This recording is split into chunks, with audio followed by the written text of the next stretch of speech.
Nakadaig si Australian Ambassador Stephen Robinson sa mga lakang nga gihimo sa kagamhanan sa lalawigan sa Sugbo aron ibangon ang ekonomiya sa probinsya nga nahagba tungod sa pandemya.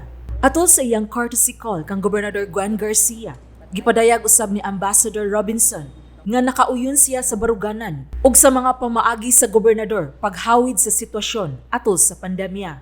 You are completely speaking my language because that's exactly how we've been running our embassy and that's how we've been approaching the virus. Wonderful. Because you have to learn to live with it and get on with it. Exactly. Because otherwise our lives will be constricted and that's just rubbish. And there are just So- many people that are now suffering. Of course, Not of because course. of COVID, Uh, but because of the economy. yeah, no, I agree.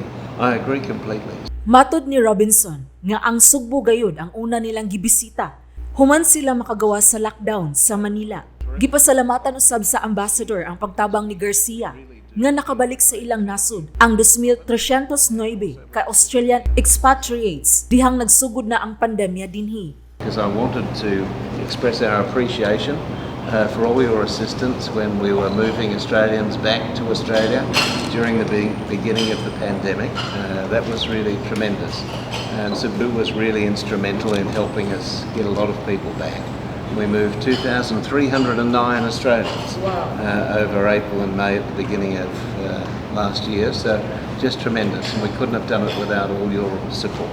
Matod ni Robinson nga tinguha sa Australia nga mas mapalig-on pa ang maayong relasyon niini tali sa Pilipinas. Gitanaw karon sa Australia ang kahigayunan nga maghatag og daghang oportunidad sa panarbaho alang sa mga Sugboanon.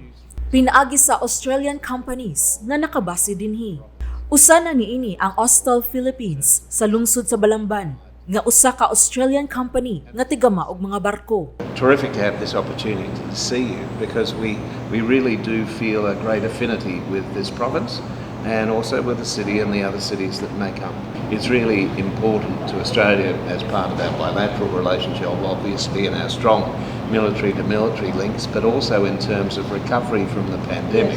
Karon sa Mayo 22, sa ulugon ng ika-75 nga anibersaryo sa diplomatic relationship o ang Philippine-Australian Friendship Day, diing giinganyo sa Ambassador si Garcia nga moapil ang probinsya sa Sugbo niini. Sheila Gravinez, Balita sa Sugbo.